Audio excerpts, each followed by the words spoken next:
Bohr model of hydrogen. ठीक है, तो सबसे पहले हमने क्या देखा कि बोर मॉडल ऑफ हाइड्रोजन, पहली बात based on Planck quantum theory. किसमें बेस्ड है बोलो? Planck quantum theory. प्लांक के क्वांटम सिद्धांत पर आधारित है, E बराबर एच न्यू। फिर मैंने आपको दूसरी बात बताई कि जो बोर का मॉडल है वो सिंगल इलेक्ट्रॉन स्पीसीज पर वैलिड है, एक इलेक्ट्रॉन वाली स्पीसीज पे। इसलिए बोर ने नेचुरल वो मॉडल दिया किसके लिए बोलो? हाइड्रोजन के लिए, क्योंकि हाइड्रोजन में एक ही इलेक्ट्रॉन होता है। अगर हमें दूसरे पे लगाना होगा तो उसको सिंगल इलेक्ट्रॉन स्पीसीज में कन्वर्ट करना पड़ेगा। इसीलिए जब क्वेश्चंस एप्लीकेशन जब हम अभी करते हैं तो हीलियम की जगह हीलियम प्लस दिया जाता है, लिथियम की जगह लिथियम +2 लिखा जाता है। तो आप समझ जाओ वो सिंगल इलेक्ट्रॉन स्पीसीज में बदल के दिया जाता है। फिर बोर्ड ने अपने मॉडल में कितनी हाइपोथेसिस दी? 3 हाइपोथेसिस। फर्स्ट हाइपोथेसिस, सेकंड और थर्ड। तीनों का क्या स्टेटमेंट था, क्या मैथमेटिकल फॉर्म था, मैंने आपको सारी बात बताई। और हाइपोथेसिस से भी एग्जाम में कैसे क्वेश्चन आते हैं वो हमने किया था। क्लियर? अब हम आज स्टडी करने जा रहे हैं, वो है बोलो एप्लीकेशन, ठीक है, ऑफ बोर मॉडल। ठीक है, क्या पढ़ रहे हैं बोलो? बोर, ठीक है, के मॉडल या सिद्धांत, ठीक है, के अनुप्रयोग, अनुप्रयोग, और यही मेन इंपॉर्टेंट होते हैं। ठीक है, एप्लीकेशन का मतलब एक एटम में इलेक्ट्रॉन किसी भी ऑर्बिट में मोशन कर रहा है, सर्कुलर मोशन कर रहा है, तो उस ऑर्बिट की रेडियस कैसे पता लगाएंगे वो बोर्ड ने बताया। किस वेलोसिटी से मूव ऑन कर रहा है वो वेलोसिटी कैसे पता लगाएंगे वो भी बोर्ड ने बताया। जिस फिक्स ऑर्बिट के अंदर मोशन कर रहा है उसकी एनर्जी क्या होगी वो भी बोर्ड ने बताया। एक ऑर्बिट से दूसरी ऑर्बिट में ट्रांजिशन करेगा तो कितनी रेडियस रिलीज होगी, तो उसकी वेवलेंथ क्या होगी वो भी बोर्ड ने बताया। ये सारी बातें पता लगाना बोर्ड ने बताया, जिनको हम नाम देते हैं एप्लीकेशन ऑफ बोर मॉडल। तो सबसे पहला हमारा है वो है बोलो कक्षा की त्रिज्या। ठीक है, रेडियस ऑफ ऑर्बिट। आप 10-15 मिनट पहले इधर ध्यान दोगे, पहले पूरा समझो फिर नोट करना है। रेडियस ऑफ ऑर्बिट मैंने आपको बताया था, ऑर्बिट बोलूं, सेल बोलूं, एनर्जी लेवल बोलूं, एक ही बात है, क्योंकि कक्षाई कोस होता है, कोसी ऊर्जा स्तर होता है। ये सारी टर्मिनोलॉजी बोर्ड ने दी है। क्लियर? तो मैं यहां पर अगर रेडियस ऑफ सेल लिखता तो भी वही बात है, रेडियस ऑफ एनर्जी लेवल बोलूं तो भी वही बात है। तो पहला एप्लीकेशन क्या है? कक्षा की त्रिज्या। किसी भी एप्लीकेशन के कितने भी क्वेश्चन बने उनको करने का ध्यान रखने का तरीका तो केवल 10 सेकंड का है। वो क्या? R N is equal to 0.529 N square upon Z. अगर आपने ये याद रख लिया तो ऐसा कोई क्वेश्चन नहीं कंपटीशन एग्जाम का जो रेडियस से रिलेटेड आए आप नहीं कर पाओ। बोलो बात समझ में? तो हर एक एप्लीकेशन का जो रिजल्ट मैं आपको जरूर बताऊंगा जिससे हम क्वेश्चंस करेंगे। तो ये मैंने लिखा, और यहां पर है एंगस्ट्रॉन। बोलो हमने इसको पूरा सोल्व करके ये कैसे आया अभी प्रूव करके बताऊंगा मैं आपको। मेरे कहने का मतलब है एंगस्ट्रॉन में लेके आया, क्योंकि किसी भी एटम के ऑर्बिट की रेडियस एंगस्ट्रॉन ऑर्डर की होती है। मतलब हमेशा आपको ऑप्शन एंगस्ट्रॉन में ही मिलेंगे, क्योंकि एटम की ऑर्बिट की रेडियस किस ऑर्डर की होती है बोलो? एंगस्ट्रॉन।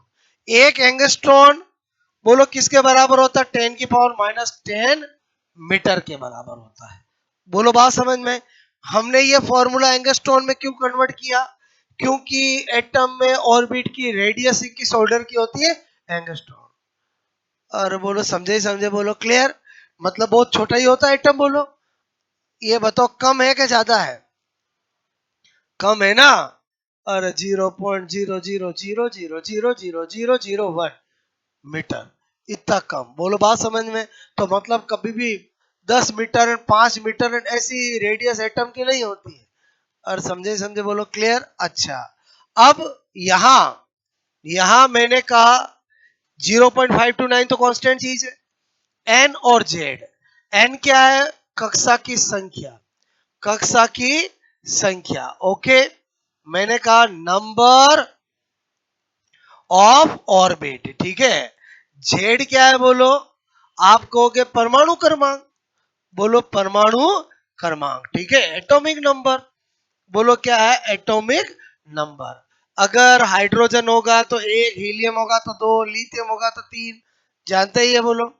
और जिस कक्षा की वो पूछेगा, मतलब क्या पता चला कि हम जब एप्लीकेशन कर रहे हैं, हम चारों एप्लीकेशन पढ़ेंगे, सबके फॉर्मूले में जेड और एन ही आएंगे। और समझे ही समझे बोलो, किसी में ऊपर, किसी में नीचे, किसी में स्क्वायर, किसी में कैसे। अब ये जो मैं रिजल्ट लाया हूं वो एक बार आपको बताता हूं कि कैसे आया। क्लियर? ओके, ध्यान से समझना, केवल समझने के लिए, काम तो उसी से होगा कंपटीशन में। मैंने कहा हम किसके एप्लीकेशन पढ़ रहे हैं बोलो, बोर के। तो बोर का मैं यहां पर लिखूं, मैंने कहा चूंकि M V square is equal to K Z E square upon R, और मैं लिख दूं बोलो first hypo, according to first hypothesis of Bohr. पहले बताओ, बोर का पहला परिकल्पना का गणितीय रूप ये था कि नहीं था बोलो, था बोलो, बताया मैंने आपको। मैंने कहा ये बोर की प्रथम परिकल्पना से। ओके, फिर मैंने लिखा चूंकि M V R is equal to N H upon two पाई।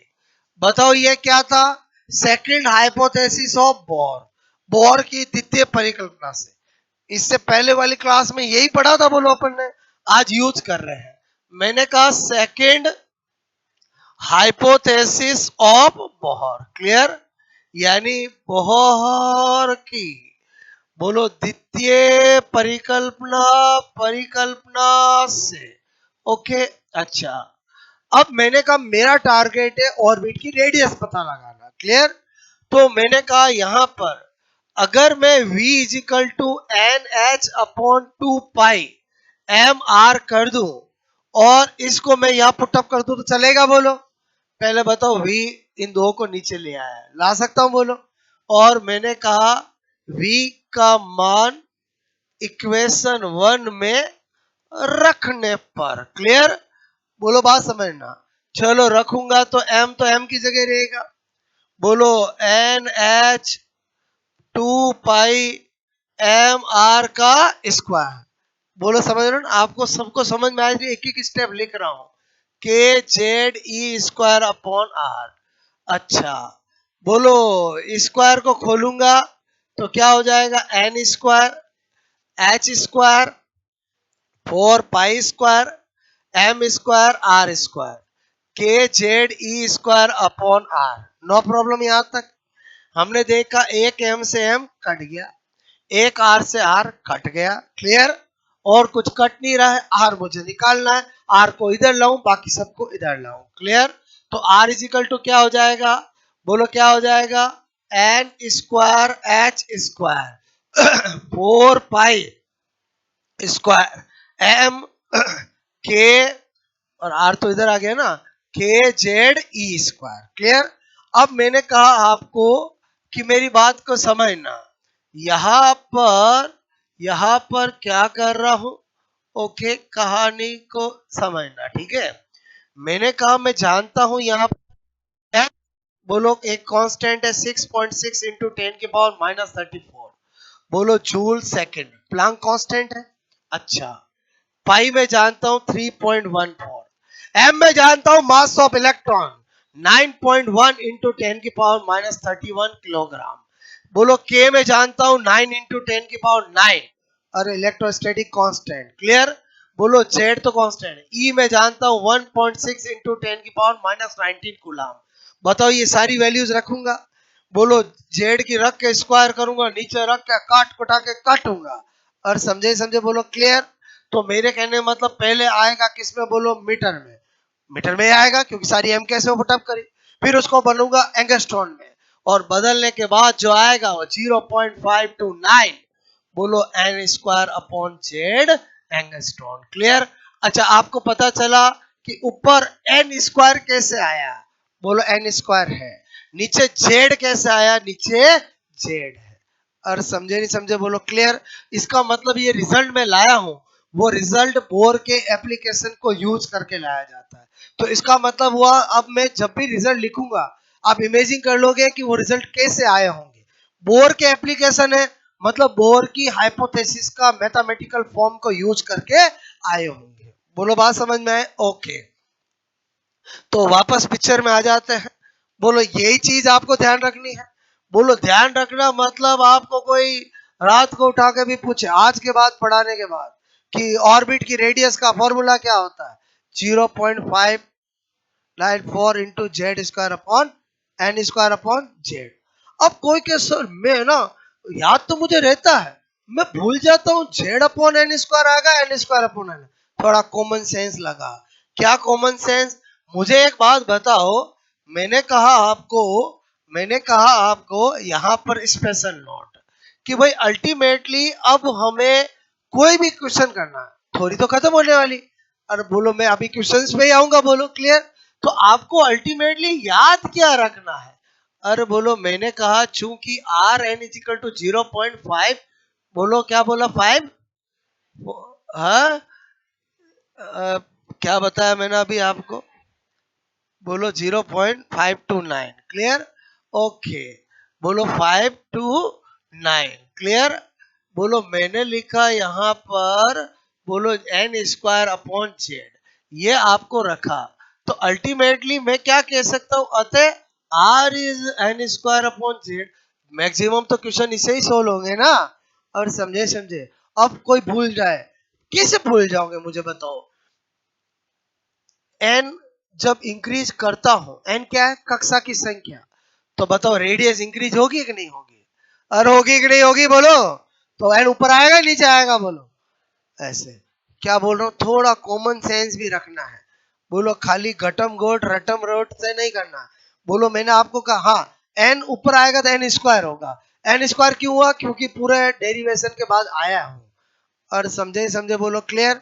अच्छा ये मैंने बताया, समझ में आया बोलो? तो अल्टीमेटली जो मैं पहला एप्लीकेशन बता रहा हूँ, बताओ ये इतनी सी काम की चीज है।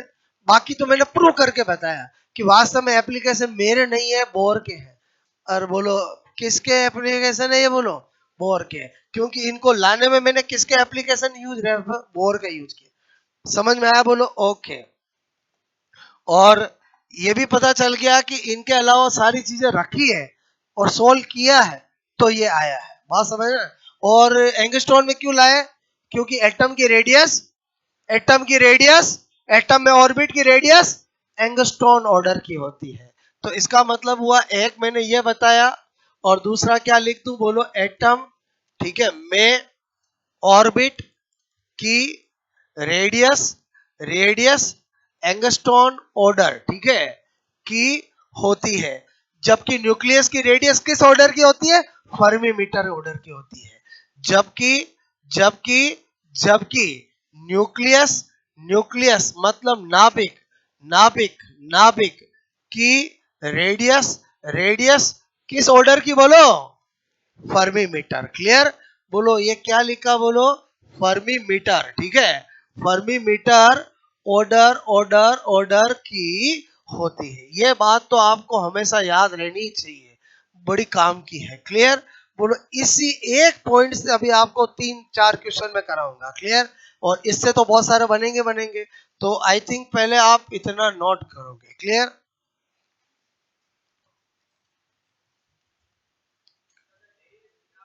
नहीं काम का है, बट आपको विश्वास तो दिलाना पड़ेगा ना। बोलो बात समझ में आए बोलो क्लियर।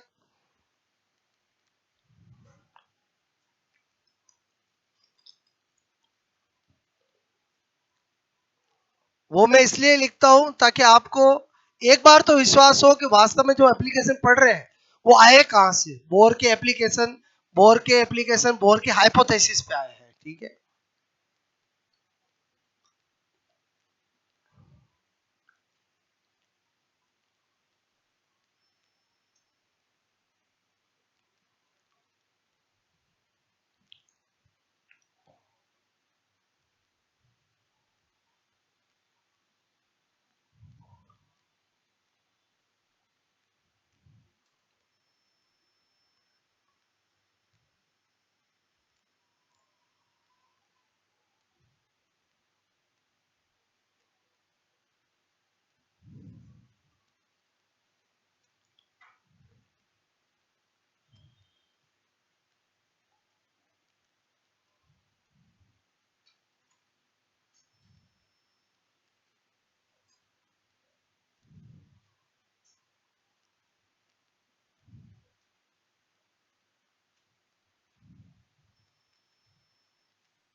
ओके, क्या है ये नोट बोलो।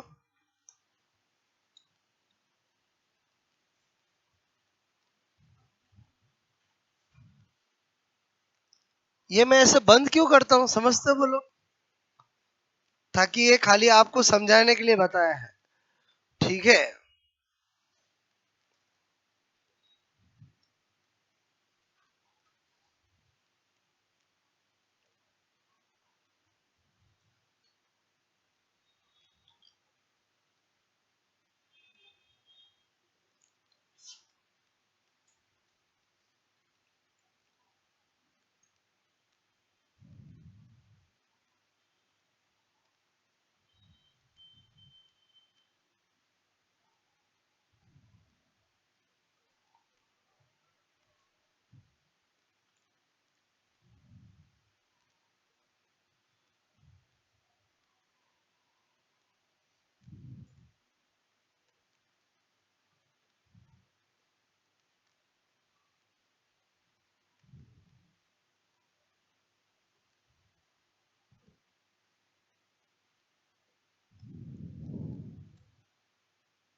एक एक चीज समझ में आ रही है बोलो आपको, ठीक है।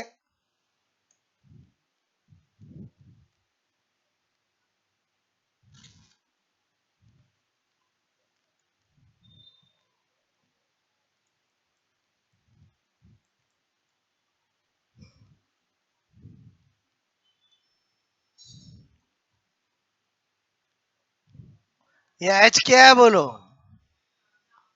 प्लांक कांस्टेंट, हाँ।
के, वी, ई और के, इधर ध्यान दो।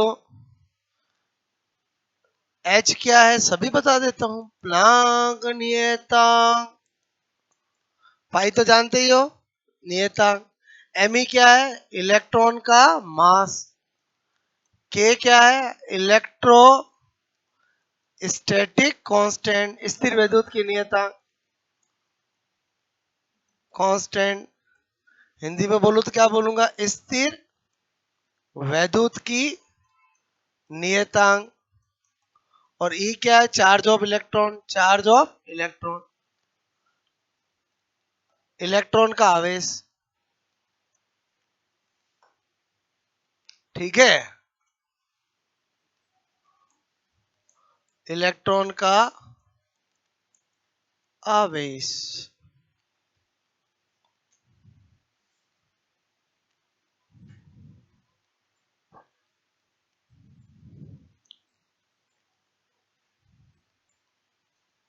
ठीक है।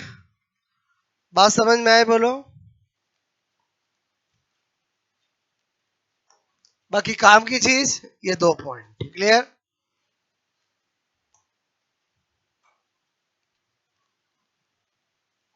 अच्छा ये बताया तो कम से कम ये डाटा भी पता चले, और कम से कम मेरी बात समझो ना, क्या आपको पता चला कि वास्तव में जेड एच क्या होता है, वैल्यू क्या होती है, मास ऑफ इलेक्ट्रॉन क्या होता है?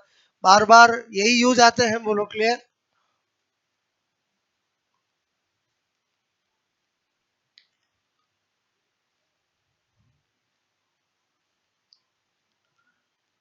एटम में ऑर्बिट में किसको घुमाया बोर्ड ने, आपको, मेरे को, कि इलेक्ट्रॉन को?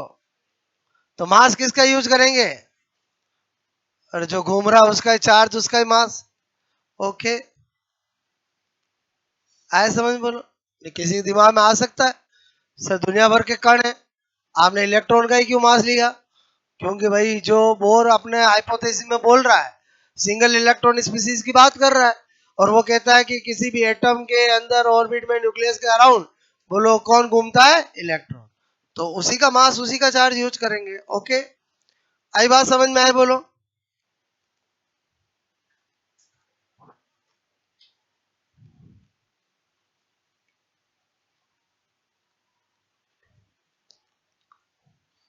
ये जो मैं लिखता हूं ना ऐसे, इसका मतलब समझते हो नहीं समझते हो, बोलो आप। और मतलब समझते हो इसका? इन सब चीजों का बहुत बड़ा इंपॉर्टेंस होता है, मतलब हमें बहुत हेल्प मिलती है एग्जाम में। जैसे मैंने बोल दिया कि बाइंडिंग एनर्जी पर न्यूक्लियर मेगा इलेक्ट्रॉन वोल्ट की होती है, मैं बोलता हूँ मास डिफेक्ट एम ऑर्डर का होता है, मतलब आप सोच लो उसी में आपको मिलेगा। ओके,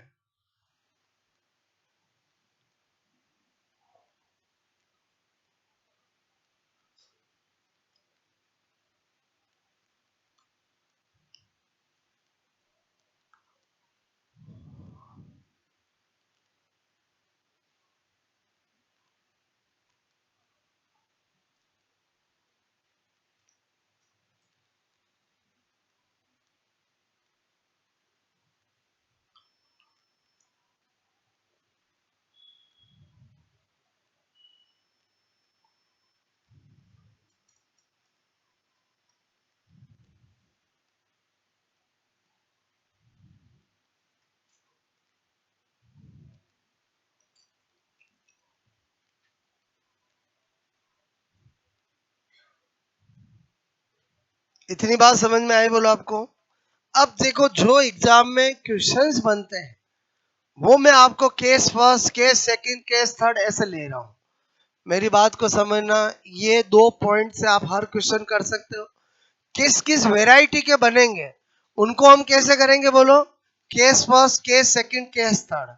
ओके, इधर देखो, ये दोनों नोट किए, बोलो। इस पे भी और इस पे भी, दोनों पे बनने वाले क्वेश्चंस अभी मैं आपको करवाऊंगा। क्लियर?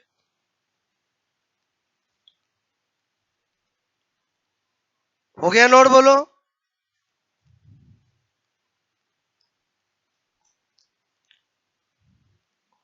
इस लाइन के साथ ये लाइन भी क्यों बताई? ये अभी पढ़ रहे हैं, ये पहले बता चुका हूँ कि दोनों को मिला के क्वेश्चन आता है एग्जाम में, ठीक है? तो ये 2 पॉइंट नोट हो गए। अब आप इधर ध्यान देना, करने अपने को क्वेश्चंस, लेकिन मैं कैसे बता रहा हूं? केस की फॉर्म में बता रहा हूं। मैंने लिखा केस फर्स्ट। केस फर्स्ट क्या बता रहा हूं? यदि यदि एटम समान, मतलब सेम हो, मतलब एटम सेम हो, मतलब क्या कहना चाह रहा हूं? अगर मुझे एग्जामिनर पूछ ले कि हाइड्रोजन के सेकंड ऑर्बिट में रेडियस इतनी है तो थर्ड की कितनी होगी, और बोलो समझे समझे, बोलो क्लियर। तो मैंने कहा जब भी रेडियस का क्वेश्चन आएगा मेरे दिल दिमाग में यही बात आएगी, बोलो N square upon Z. Clear? ध्यान देना, मैंने कहा यदि इफ क्या समान दिया, बोलो एटम। एटम समान देते ही क्या समान हो गया, और क्या समान हो गया? जेड। ध्यान देना, इधर जेड समान हो गया। तब तो बोलो R is directly proportional to N square, बोलो R two upon R one, N two upon N one. बोलो बात समझे नहीं समझे, बोलो क्लियर। मैंने कहा इसी पर बेस है, क्वेश्चन कर लेते हैं। क्या कर रहा हूं, समझ में आ रहा, बोलो? डायरेक्ट क्वेश्चन ना कराकर मैं कैसे बता रहा हूं, बोलो पहले उसका लॉजिक, चीज सारी इसी से सोल्व होगी। ओके, तो मैंने कहा यदि आपको बोला हाइड्रोजन, ठीक है, हाइड्रोजन की सेकंड और फोर्थ कक्षा की रेडियस का रेशियो अनुपात, ठीक है, होगा। ऐसा पूछ लिया आपको, बोलो कर सकते हैं? आप मुझे बताओ, हाइड्रोजन बोल दिया, एटम तो सेम हो गया ना। बोलो N1 कितनी है? 2। N2 कितनी है? 4। रेशियो पूछा है, बोलो R, बोलो 2, R4। बोलो मैंने कहा अच्छा 2 4। ऐसे ही करूंगा नहीं करूंगा? हाँ या ना? बताओ, मेरे कहने का मतलब 1/4 कर दूं? दूसरी और चौथी कक्षा, बोलो आर। अच्छा, सही स्कूल में नहीं पढ़े हो, वापस इधर आओ। मेरे कहने का मतलब है कि मैंने आपको R2/R1 लिखा, अगर R1 अपॉन R2 लिखूं तो N1 अपॉन N2 का स्क्वायर होगा कि नहीं होगा? बोलो। अब आओ इधर, बोलो। अरे ये R1 R2 क्या होते समझ रहे हो? बोलो। पहले बताओ, मैंने किसका किसका रेशियो पूछा? दूसरी कक्षा और चौथी कक्षा, दूसरी कक्षा और चौथी कक्षा। तो यहां पर भी क्या लिखूंगा? बोलो N2 N4 स्क्वायर, 2 4। और बोलो आएगा नहीं आएगा? कि कोई सर मैं तो 2 का स्क्वायर 4 करूंगा, 4 का स्क्वायर 16 करूंगा, फिर काटूंगा। कर तो कौन मना कर रहा है, टाइम ज्यादा लगेगा। और बोलो समझे नहीं समझे? पहले बताओ मैं क्या बताना चाह रहा हूँ, समझ में आया? और समझे नहीं समझे? बोलो क्लियर। अच्छा, ये और ये सेम एक नहीं है? बोलो। और ये तो बताया लॉजिक, ये बताया उस पे बेस क्वेश्चन। ऐसा कब करेंगे? जब एटम क्या दे देंगे? सेम। ओके, इधर देखो, मैंने लिखा केस सेकंड। मैं डायरेक्ट क्वेश्चन भी करा सकता हूं, बट मैं केस इसलिए बता रहा हूं ताकि आपको और अच्छे से समझ में आए। बोलो बात समझ रहे हो ना? मैंने कहा यदि यदि ऑर्बिट, ऑर्बिट मतलब कक्षा, ठीक है, समान हो। अच्छा, उसने क्या बोला? कक्षा समान हो। इसका मतलब R बराबर 0.529 एन स्क्वायर अपॉन जेड। बार बार क्यों लिख रहा हूं? ताकि आपके दिमाग में बैठ जाए। यही तो है जिससे सारे क्वेश्चन सोल्व होने वाले हैं। इस बार बोला कक्षा समान, तो ये लो एन समान कर दिया। एन समान करते ही आर किसके इनवर्सली प्रोपोर्शनल हो गया? जेड के। बोलो अगर मैं R1/R2 करूंगा तो Z2/J1 करना पड़ेगा। अगर मैं R2/R1 करूंगा तो Z1/Z2 करना पड़ेगा। क्लियर? करे ये क्वेश्चन इस पे बेस? मेरे कहने का मतलब यदि हाइड्रोजन, हाइड्रोजन, ठीक है, तथा हीलियम प्लस की की सेकंड कक्षा, फर्स्ट कक्षा, थर्ड कक्षा, कोई भी बोल दे, बोलो कि रेडियस, रेडियस का रेशियो क्या होगा? पहले बताओ, दोनों की कक्षा सेम दे दी कि नहीं दे दी? और दे दी कि नहीं दे दी? बोलो। तो बताओ कैसे सोल्व होगा? अच्छा, हाइड्रोजन हीलियम पूछा है, आर हाइड्रोजन आर हीलियम। और समझे नहीं समझे? बोलो। मुझे दोनों का एटॉमिक नंबर पता है। ओके, बताओ यहां लिखूंगा जेड हीलियम, बोलो जेड हाइड्रोजन। और अपना आप करेंगे नहीं करेंगे? हीलियम का जेड कितना? अच्छा, इस बार भी स्क्वायर करूं नहीं करूं? नहीं, क्योंकि स्क्वायर के साथ रिलेशन तो एन का है ना। बोलो 2 और 1, आ गया आंसर। और ऑप्शन में क्या होगा? 1 2 2 1 1 4 4 1, ऐसे ही होगा। पहले बताओ केस सेकंड समझ में आया कि नहीं आया? बोलो। अच्छा, मैं पैटर्न बता रहा हूं, यहाँ पर ऑर्बिट सेम, वो चाहे हाइड्रोजन हीलियम का पूछे, हीलियम लिथियम का पूछे, पहली कक्षा का रेशियो पूछे, दूसरे का पूछे, तीसरे का पूछे, उस समझ में आया कि नहीं आया? बोलो। मेरी बात समझ में आई? बोलो हाँ कि ना? बोलो। अच्छा, केस थर्ड, पहले अच्छे से समझो फिर नोट करना है। यदि जेड और एन दोनों अलग अलग हो, ठीक है, दोनों क्या हो? अलग अलग हो। बात समझ में? कोई दिक्कत नहीं। आर बराबर 0.529 एन स्क्वायर अपॉन जेड, हर एक का सॉल्यूशन इसी में है। बोलो R is directly proportional to N square upon Z. अच्छा, R1/R2 N1/N2 का स्क्वायर Z2/Z1, दैट्स ऑल। काम होगा कि नहीं होगा बोलो? इधर देखो, मैंने कहा क्वेश्चन, बोलो हाइड्रोजन हाइड्रोजन की फर्स्ट कक्षा, फर्स्ट तथा लिथियम+2 की, बोलो थर्ड कक्षा की रेडियस का अनुपात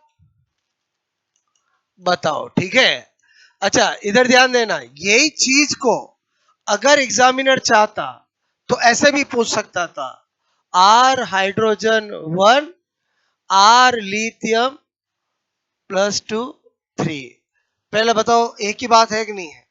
पहले बताओ ये और ये सेम हुआ कि नहीं हुआ? या क्या कह रहा हूं, find out ratio of radius of hydrogen first orbital radius of hydrogen and, बोलो आपसे मैं कहूं radius of third orbit of lithium. बोलो ये और ये एक है कि नहीं है? बोलो ओके।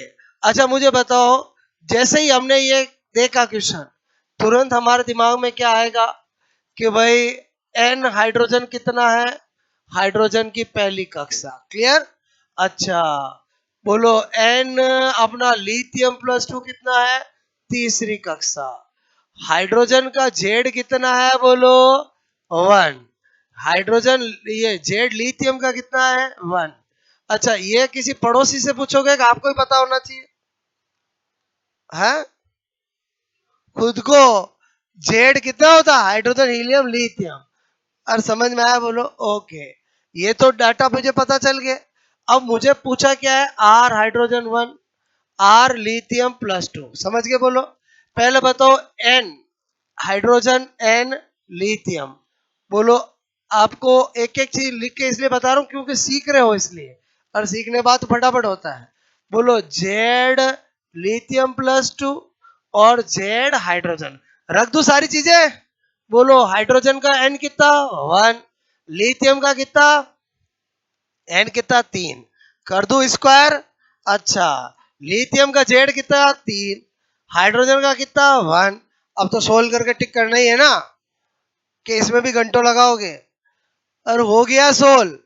ऑप्शन होगा 3 1 1 3 1 9 9 1, क्या होगा? 1।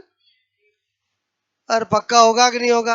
ये नीचे 3 का स्क्वायर मतलब 3 3, एक 3 कट जाएगा तो क्या आएगा? बोलो अरे बोलो आएगा कि नहीं आएगा? बोलो क्लियर। मतलब यहां पर आंसर 1 3 लिखूं, और एक ही बात है कि नहीं है? बोलो पहले बताओ ये वाला पैटर्न समझ में आया? अच्छा मुझे एक बात, वो 3 केस बताए, पहले 3 इस वैरायटी में चौथा तो बन ही नहीं सकता, क्योंकि अगर किसी का कंपेयर करना होगा या तो जेड सेम देगा या एन सेम देगा या दोनों अलग देंगे। दोनों सेम दे देंगे वो खुद ही हो जाएगा। और समझे समझे? बोलो क्लियर। पहले बताओ 3 वैरायटी समझ में आए? मतलब समझ में आया? बोलो 3 वैरायटी। अच्छा एक बार 3 नोट करो, क्लियर। डायरेक्ट क्वेश्चन ना करा कर कैसे बता रहा हूं, समझ में आया? बोलो आपको।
ये तो हम 3 केस कंपैरिजन वाले किए, ठीक है।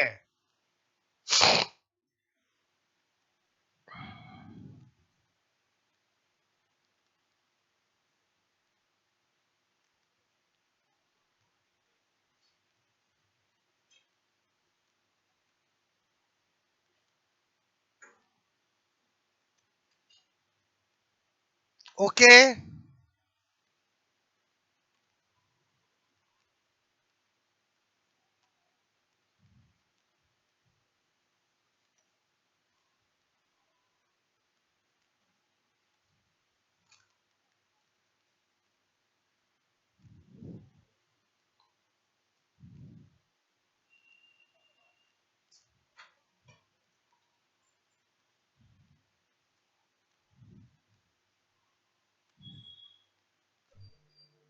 किया ये नोट बोलो।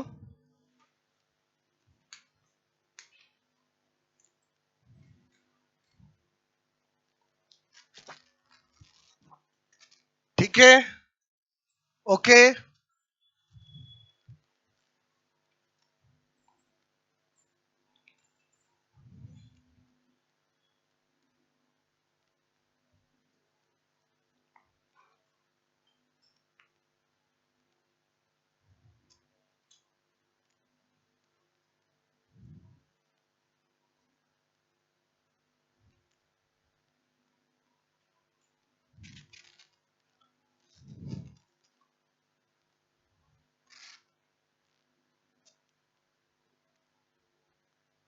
ये हीलियम प्लस क्यों दिया जाता है, समझ में आया?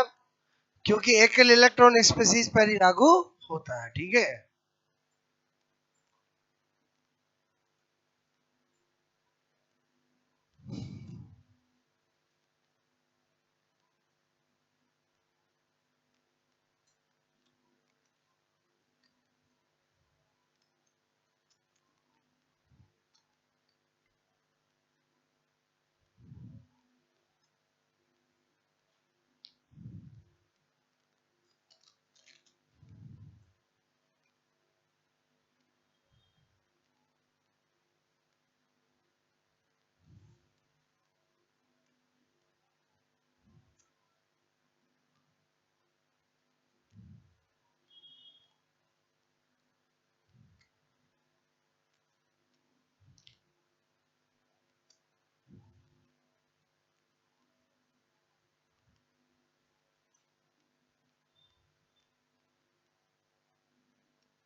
हो गया ये बोलो।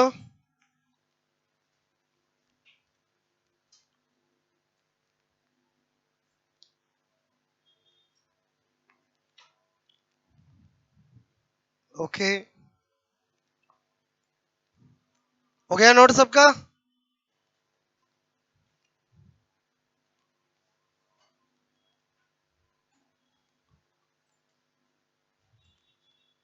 बैक करूं?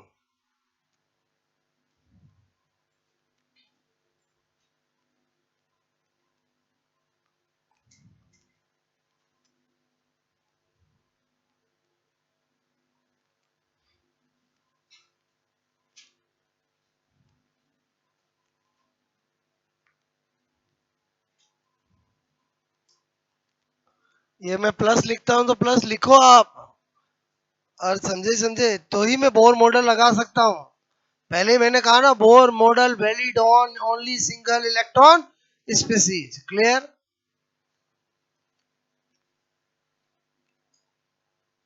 क्वेश्चन भी दिया जाएगा तो ऐसे दिया जाएगा आपको, ठीक है। पहले बताओ, आपको 3 केस समझ में आया बोलो? ये 3 तो कंपैरिजन वाले हो गए, क्लियर। और 3 पर 3 मैंने आपको क्वेश्चन कराए। अब देखो और क्वेश्चंस कैसे आते हैं, ठीक है। इतनी बात समझ में आई बोलो? ये वाला नोट कर लिया? ठीक है,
ये 3 केस कंपैरिजन वाले। बोलो बात समझ में? किसी एटम की 2 रेडियस का रेशियो क्या होगा? बोलो इस ऑर्बिट की रेडियस का रेशियो क्या होगा? ठीक है, ऐसे।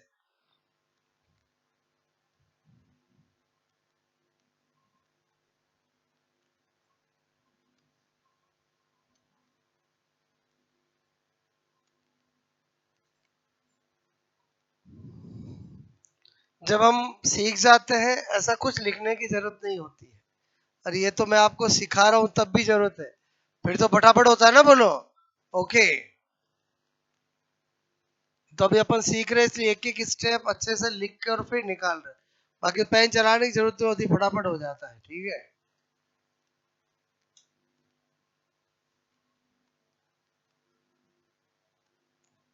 ओके।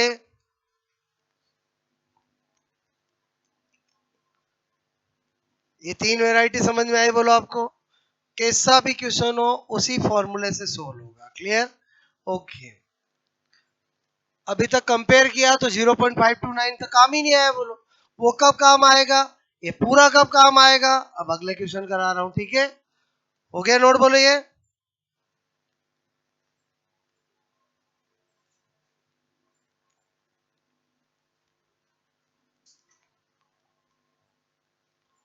ये और ये एक ही चीज है कि नहीं है? बोलो बोलो ऐसा दे तो भी रीड करना आना चाहिए। ऊपर क्या है? Radius of first orbit of hydrogen divide by radius of third orbit of lithium. यही तो मैंने ऊपर लिखा है। बोलो मेरी बात समझ में आए? बोलो ओके। हो गया नोट? अब आपको मैंने कहा नेक्स्ट क्वेश्चन कैसा आपसे पूछ सकते हैं। नंबर 4, 3 क्वेश्चन किए अपन ने। आपको सिंपल सा क्वेश्चन पूछ लिया और आया हुआ एग्जाम में हाइड्रोजन की फर्स्ट कक्षा, फर्स्ट ऑर्बिट, ठीक है, प्रथम कक्षा, ठीक है, की त्रिज्या, ठीक है, रेडियस निम्न में से, ठीक है, होती है। पक्का कैसा ऑप्शन देगा? पहला, ठीक है, 52.9 एंगस्ट्रॉन,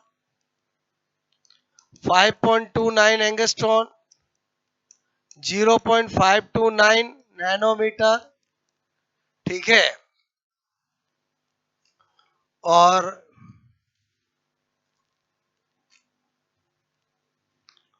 यहां पर 0.0529, ठीक है, नैनोमीटर।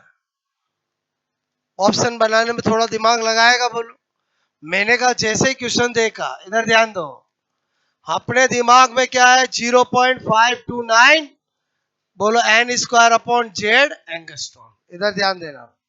पहले बताओ हाइड्रोजन बोला जेड क्या हो गया? 1। पहली कक्षा बोला एन क्या हो गया? 1। तो रेडियस पहली कक्षा की कितनी आ गई? 0.29। और मैंने कहा कितनी आ गई? बोलो आप कहोगे एंगस्ट्रॉन। ऑप्शन ढूंढने गए, पहला होगा नहीं। बोलो होगा क्या? नहीं। दूसरा होगा नहीं। मैंने कहा अब 2 ऑप्शन है नैनोमीटर में। क्लियर? वैसे तो पता चल रहा है कि तीसरा होगा नहीं, चौथा ही होगा। और समझे समझे? बोलो क्लियर? तो मैंने कहा यहां पर आपको, अगर मैं कहूं कि भाई मुझे नैनोमीटर में करना, 0.529 इंटू 10⁻⁻1, 10⁻⁻9, और बोलो मीटर कर दू। बोलो और समझे नहीं समझे? बोलो क्लियर? आ रहा समझ में? नहीं, कोई बात नहीं, दूसरा तरीका निकालते हैं। इधर देखो, एक एंगस्ट्रॉन 0.1 नैनोमीटर के बराबर होता है। क्लियर? अच्छा, बताओ इसको नैनोमीटर में बदलने के लिए क्या करना पड़ेगा? 0.529, 0.1 नैनोमीटर, एंगस्ट्रॉन की जगह ये लिख दूंगा। और समझे समझे? बोलो फिर बताओ, ये पॉइंट जाएगा तो क्या हो जाएगा? 0.0529 नैनोमीटर। बोलो मैं चाहता था 0.529 एंगस्ट्रॉन डायरेक्ट ही करवा सकता था, बट मैं क्या सिखाना चाह रहा हूं समझ में? अगर एग्जामिनर थोड़ा और सोच ले कि भाई ये किसी को याद तो है, वो बोलो ये क्या है, कोई मतलब नहीं, ऐसे करके आते हैं। मैं आपको बता दूं, मतलब इतना रटा हुआ रहता 0.529, 0.529, ये नहीं पता होता है कि वो कब करेंगे जब पीछे क्या लिखा हुआ होगा, एंगस्ट्रॉम। और समझे समझे बोलो क्लियर। पहले बताओ आपको मैं क्या बताना चाह रहा था, समझ में आया बोलो आपको। इससे सिंपल कोई क्वेश्चन हो नहीं सकता, और समझे जिसमें Z1 एंड N1 बोलो। लेकिन इसमें भी अगर एग्जामिनर चाहे तो थोड़ा दिमाग लगा सकता है।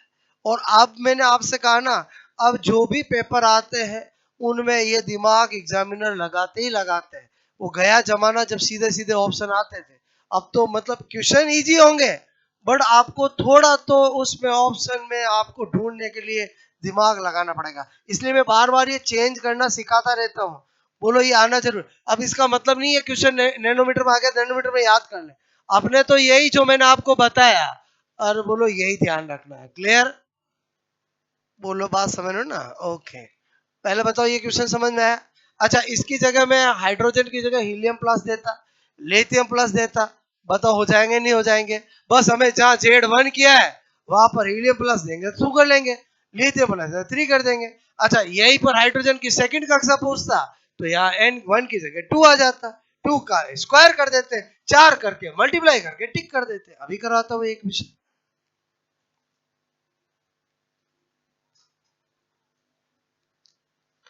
उसी फॉर्मूले से कैसे क्वेश्चन बनेंगे समझ में आया बोलो आपको।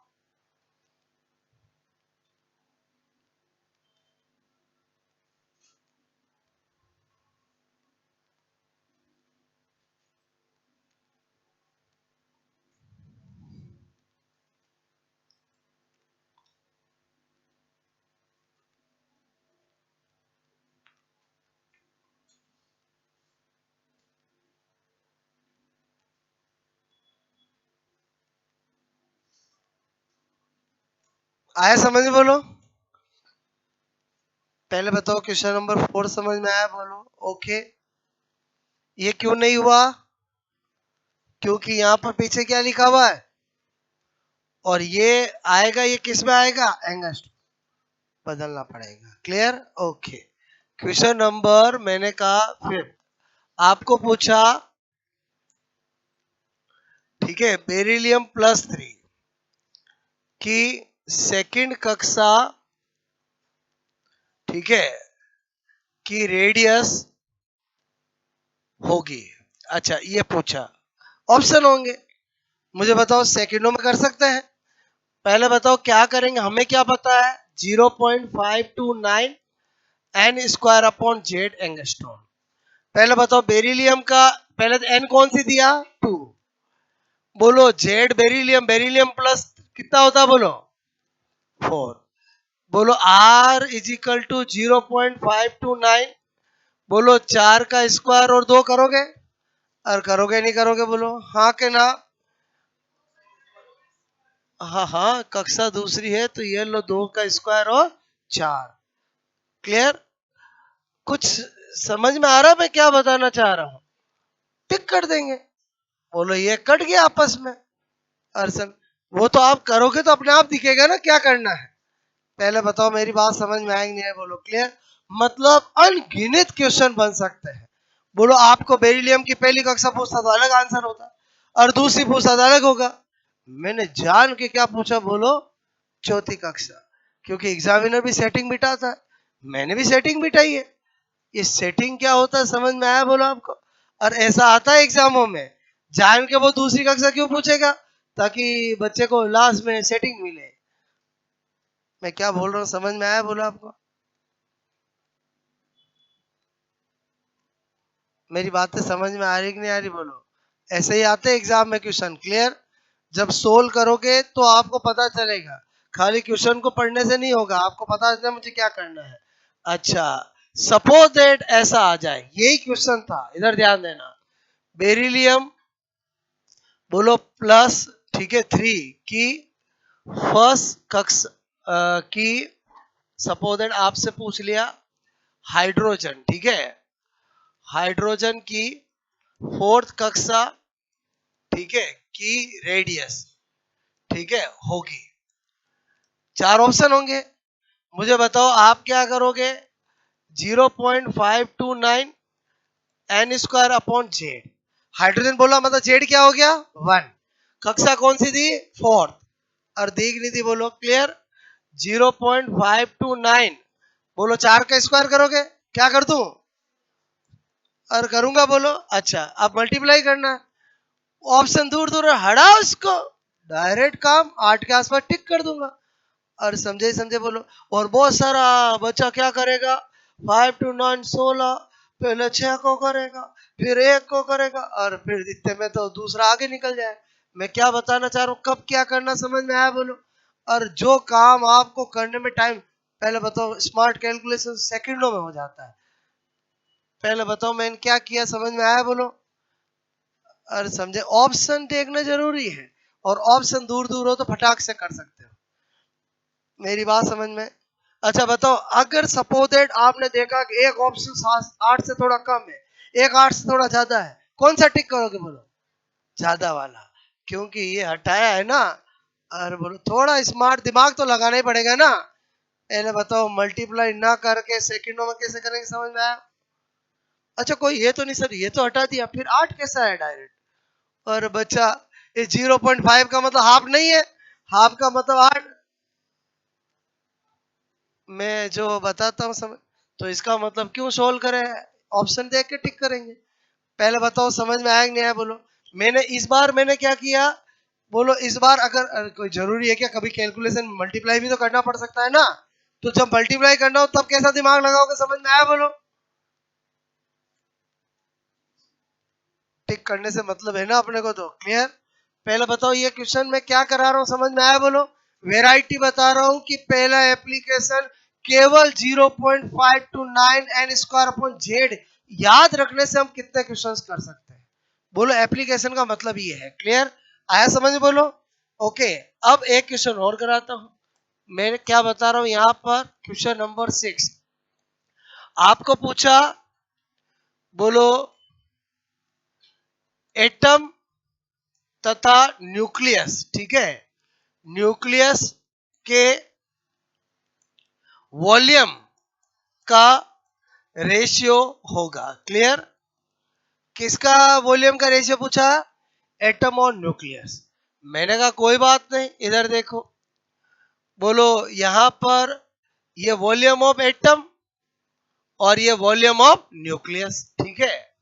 मैंने कहा यार, एटम भी होता गोल गोल, न्यूक्लियस भी होता गोल गोल, और गोल गोल का वॉल्यूम क्या होता है, 4/3 पाई r क्यूब।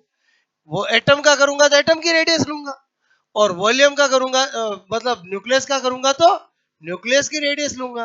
अच्छा, मैंने कहा ये तो कट हो गए बोलो।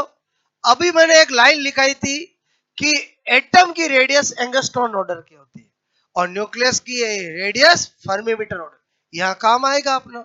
मैंने कहा यहाँ पर 10⁻⁻10 का क्यूब करूंगा या 10⁻⁻15 का क्यूब करूंगा, क्योंकि ऊपर नीचे मीटर मीटर और सेम ही लिखना पड़ेगा ना।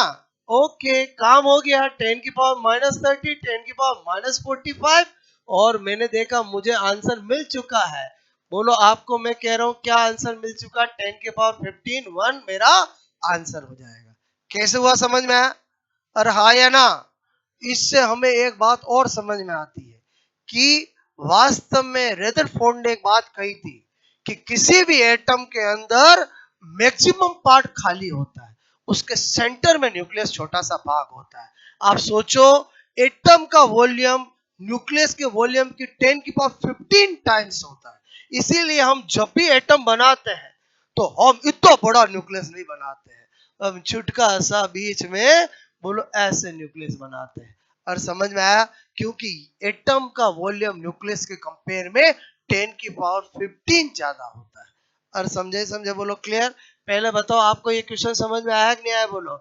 मतलब वो जो मैंने स्पेशल नोट लिखा था कैसे काम आएगा, समझ में आया बोलो। कि एटम की रेडियस किस ऑर्डर की होती है, एंगस्ट्रॉन, और वॉल्यूम न्यूक्लियस की रेडियस किस ऑर्डर होती है, फर्मी-मीटर। बात समझ में है? ओके, आई होप आपको पहला एप्लीकेशन समझ में आया होगा। और पहले एप्लीकेशन का रिवीजन तो 1 मिनट का नहीं है, बोलो, केवल एक फॉर्मूला याद रखना है, क्लियर। तो ये एप्लीकेशन कैसे पढ़ेंगे, समझ में आया बोलो। जैसे एग्जाम में क्वेश्चंस आते हैं, ये तो आपने नोट कर ही लिया था बोलो, कि बाकी था ये कर लिया था नोट बोलो। ओके,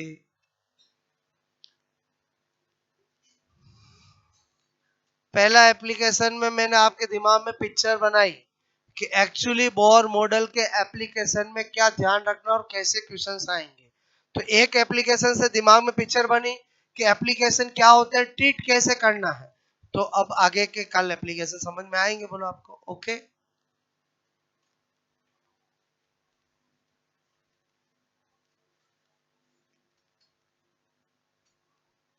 ये और ये क्वेश्चन समझ में आया, बोलो आपको। कभी तो सेटिंग मिल सकती है और कभी मल्टीप्लाई करना पड़ सकता है, और जब मल्टीप्लाई करना पड़े तो ऑप्शन की हेल्प लेकर अपन सेटिंग बिठा लेंगे।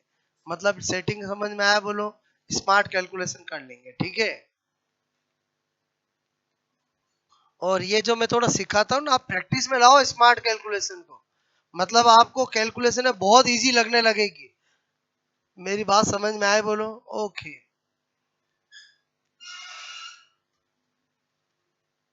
जब भी सीट सोल्व करो, कहीं पर भी आपको दो डिजिट को मल्टीप्लाई करना हो, डिवाइड करना हो, दो ऊपर मल्टीप्लाई एक डिवाइड करना हो, तो फास्ट करने की कोशिश किया करो। क्लियर? ओके, हो गया ये भी नोट, बोलो।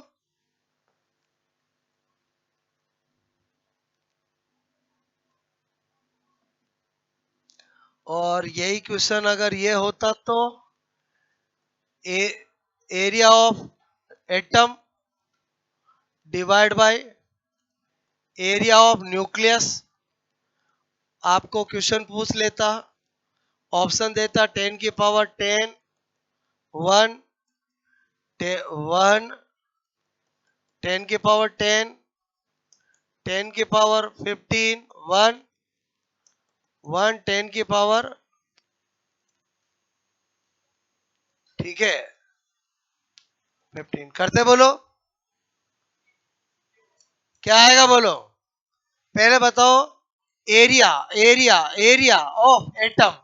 एटम कैसा होता है? गोल गोल। गोल गोल का एरिया क्या होता है? 4 पाई r स्क्वायर। बोलो एरिया ऑफ न्यूक्लियस। न्यूक्लियस भी कैसा होता है? गोल गोल। गोल गोल का क्या होता है? 4 पाई r n का स्क्वायर। काटा काटा, रेडियस कितना? 10 की पावर -10 का स्क्वायर, 10 की पावर -15 का स्क्वायर, 10 की पावर -20, 10 की पावर -30। अरे हो जाएगा नहीं हो जाएगा, बोलो।